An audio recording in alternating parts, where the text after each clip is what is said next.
Shalom, shalom, mes bien-aimés dans le Seigneur. Je vous salue tous au nom de Jésus-Christ de Nazareth. Écoutez, c'est un petit encouragement pour tout un chacun de nous. J'aimerais dire ceci à quelqu'un.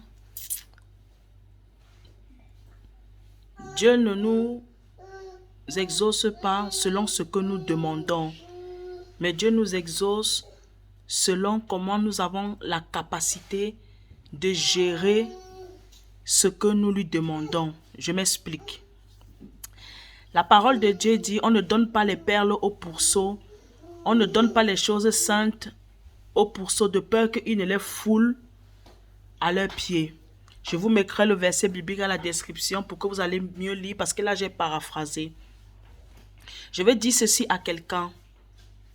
Ce n'est pas parce que tu demandes quelque chose à Dieu que Dieu forcément va te donner. Dieu il va s'arranger.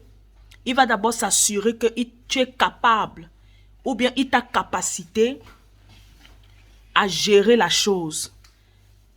Parce que parfois nous voulons des choses qui sont au-delà, qui ne sont même pas encore, qui pour le moment nous ne pouvons pas encore gérer, qui pour le moment nous ne sommes pas encore assez matures pour gérer ces choses-là. Nous demandons souvent des choses à Dieu.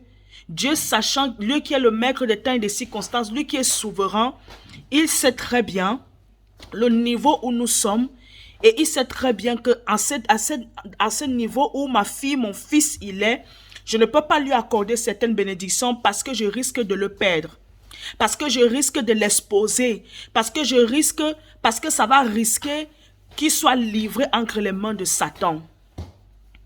Je répète encore, Dieu ne nous exauce pas parce que nous lui avons demandé quelque chose, parce que nous lui avons demandé une chose, ou bien parce que nous aspirons et soupirons à une chose. Dieu nous exauce parce que nous avons la capacité de gérer ce pourquoi nous lui demandons. Je prends un exemple. Tu demandes à Dieu, papa, je vais avoir les dons spirituels, je vais manifester ton surnaturel, mais est-ce qu'en toi tu as de l'amour? Est-ce que tu es assez mature? Si aujourd'hui Dieu te donne le don de prophétie, est-ce que tu seras assez mature pour savoir utiliser, exercer ce don? Je prends l'exemple, une femme qui veut se marier. Tu vas demander à Dieu, papa, je veux le mariage. Il y en a beaucoup là, des chrétiens. Dieu ne vous accorde pas encore le mariage. C'est pas qu'il ne veut pas. C'est pas qu'il fait le favoritisme. C'est pas que il ne vous aime pas. Parce que Dieu ne fait exception de personne. Dieu ne te donne pas encore le mariage parce que tu n'es pas assez mûr. Parce que tu n'es pas assez stable. Parce que tu n'es pas encore prête pour t'asseoir dans un mariage et de diriger le mariage. Dieu ne te donne pas encore certains moyens financiers. Dieu a limité un peu tes finances à un niveau où il sait que tu peux gérer. Mais si Dieu commence à te donner des millions, des milliards, il risque de te perdre. L'impudicité que tu ne commettais pas, quand tu n'avais pas cet argent, tu vas commencer à commettre l'impudicité. Tu vas même abandonner la foi. Tu vas commencer à être orgueilleux. C'est pour ça que je dis toujours et je le répète. Ce n'est pas tout le monde qui sont humbles, qui forcément ils sont humbles. Il y a des personnes qui sont humbles parce que la vie les oblige à être humbles parce qu'ils n'ont pas les moyens. Mais lorsqu'ils auront les moyens, le visage de ces personnes vont être à découvert. Le temps nous dira qui sont réellement ces personnes. Ce n'est pas l'argent qui rend ces personnes orgueilleuses, mais ils avaient déjà ça en eux. Mais il suffisait qu'il y ait un moyen pour révéler cela. Et des fois, l'argent est révélateur de la vraie nature de l'homme. Je vais dire à quelqu'un ceci. Lorsque tu aspires à quelque chose, tu soupires après une chose.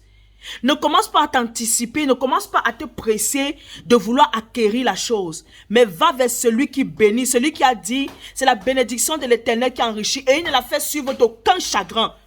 Tourne-toi vers lui. Pose-lui la question, dis-lui papa, si réellement c'est ta volonté que je puisse avoir la chose à laquelle j'aspire, accorde-moi la sagesse, l'intelligence, accorde-moi de savoir gérer, capacite-moi à savoir gérer la chose.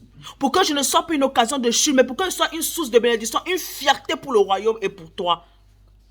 Voilà pourquoi Salomon, lorsque Salomon a fait 1000 holocaustes à Dieu, Dieu a demandé à Salomon, dis-moi ce que tu aimerais que je fasse pour toi, je le ferai. Salomon a dit à Dieu, Seigneur éternel, accorde-moi la sagesse. Parce que Salomon savait que le peuple que Dieu lui a donné, l'a établi roi, il fallait qu'il soit capacité. Il a la capacité de pouvoir gérer ce peuple, de pouvoir unir ce peuple, de pouvoir les gouverner. Et il fallait à Salomon la sagesse.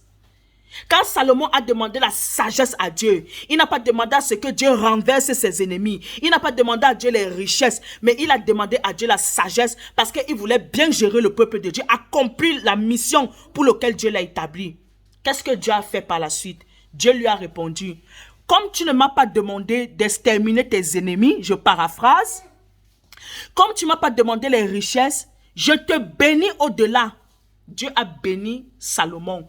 On dit que Salomon était le plus riche. Salomon n'avait pas d'ennemis durant son règne. C'est vers la fin que Salomon a eu les ennemis parce que Salomon a désobéi à l'alliance qu'il avait avec Dieu en allant épouser les femmes étrangères. Salomon a commencé il a eu 1000 concubines, 1000 femmes, 1000 concubines. Ce qui l'a poussé à commencer à adorer, construire les temples aux faux dieux. C'est là où l'alliance de Salomon et Dieu s'est rompue. Dieu s'est souvenu de la tribu de Juda par rapport à David. Ce n'est pas par rapport à Salomon. Je veux te dire ceci. Ne nous empressons pas toujours de vouloir les biens de ce monde, de vouloir acquérir, de vouloir posséder. Non. Arrangeons-nous, assurons-nous que nous soyons capables, que si Dieu aujourd'hui nous donne ça, voilà pourquoi il a dit, si tu es fidèle dans les moindres choses, je t'en donnerai des plus grandes. Si tu es fidèle dans les grandes choses, je t'en donnerai, si tu es fidèle dans les petites choses, je t'en donnerai les plus grandes. J'aimerais encourager quelqu'un ce soir. Quand tu aspires à quelque chose, demande d'abord à Dieu tes capacités. Voilà pourquoi la parole de Dieu dit, cherchez premièrement le royaume et la justice de Dieu. Et le reste vous sera donné par-dessus tout. Bien-aimé, si Dieu ne t'accorde pas encore ce que tu veux, parce que parfois tu lui demandes les choses serpents. Toi, tu vas lui demander les choses serpents et pourtant lui veut te donner le pain. Le pain qui va fermer ta foi, le pain qui va te sauver, le pain qui va t'assurer ton élection, le pain qui va t'assurer une vie éternel auprès de lui. Mais toi, tu vas lui demander le serpent. Le serpent les représente tout ce qui est susceptible de t'éloigner de Dieu, d'accrister le Saint-Esprit, de rompre l'alliance que tu as avec Dieu. Alors je t'encourage ce soir. Tiens bon et ferme. Assure-toi que tu sois apte, capable de porter sur toi ce à quoi tu aspires. Que tu sois capable de faire la fierté de Dieu, une source de bénédiction pour plusieurs et non une occasion de chute ou une pierre d'achoppement. C'est un encouragement pour toi. Que Dieu te bénisse abondamment. Bonne soirée dans la paix du Seigneur. Paix et grâce chez toi. Au nom de Jésus-Christ. Amen.